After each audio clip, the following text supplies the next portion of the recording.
ప్రభుత్వం రైతు భరోసా విడుదల చేయబోతున్నట్లయితే తెలుస్తుంది. త్వరలో యాసంగి నిధులకు చూసుకున్నట్టయితే మనకి ఎన్నికల తర్వాత రాష్ట్రంలో రైతు భరోసాపై డిసెంబర్ 18న తుది నిర్ణయం తీసుకోబోతున్నట్లయితే తెలుస్తుంది.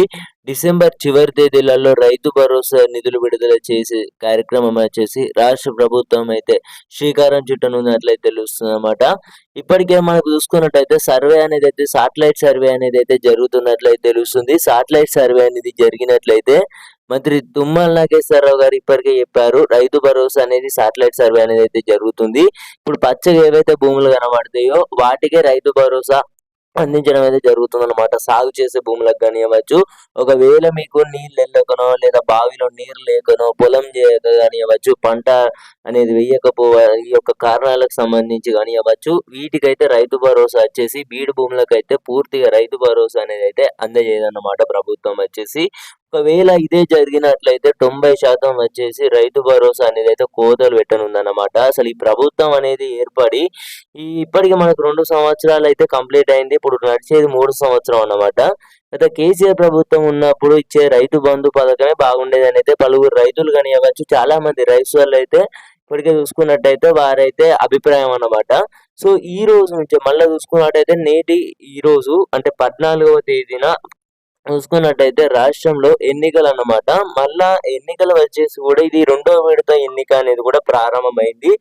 ఉదయం 7 గంటల నుంచి చూసుకున్నట్టయితే మన పోలింగ్ అనేది ఉందన్నమాట. సో మధ్యాహ్నం 1 గంట వరకు అయితే ముగుస్తుంది. తర్వాత 2 నుండి మధ్యాహ్నం 2 గంటల నుండి వెళ్ళి లెక్కింపులు అయితే చేస్తారన్నమాట.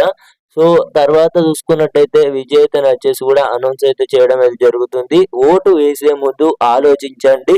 మీ ఓటు అనేది అయితే మీ భవిష్యత్తుని, మీ అభివృద్ధిని, మీ గ్రామ అభివృద్ధిని వచ్చేసి కూడా తోడ్పడండి. అందరు కూడా నిజాయితీకే సపోర్ట్ అయితే చేయండి. నిజాయితీని ఎన్నుకోండి, నిజమైన నాయకుడిని ఎన్నుకోండి, గ్రామాన్ని అభివృద్ధి బాటలో నడిపించే నాయకుడిని అయితే ఎన్నుకోండి. ఇప్పటికే మనం పిఎం కిసాన్ 22వ విడత కోసం అయితే రైతు సోదరులు చాలా మంది అయితే 2019 నుండి వెళ్ళి చాలా మంది వచ్చేసి కూడా ఈ 2019 వారికి మాత్రమే పిఎం కిసాన్ అనేది అయితే లబ్ధి పొందుతున్నారన్నమాట. ఈ 2022 కానివ్వచ్చు, 23 కానివ్వచ్చు, 24 కానివ్వచ్చు, ఇప్పుడు 25 కానివ్వచ్చు, వచ్చేది 26 అన్నమాట. సో ఇప్పుడు మనం చూసుకున్నట్టయితే పిఎం కిసాన్ సంబంధించి చాలా మంది అయితే అనర్హులు ఉండడం అయితే జరిగిందన్నమాట.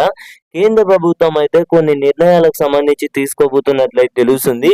ఎందుకంటే చాలా మంది రైతులు అయితే పిఎం కిసాన్ సంబంధించి 2000 రూపాయలు అనేవి అయితే ఖాతాలో పడట్లేదన్నమాట. చాలా మంది అయితే ఈ అప్లికేషన్ లో వచ్చేసి కూడా ఈ కేవైసీ అనేది అయితే పూర్తి అవ్వట్లేదు. సో చూడాలి.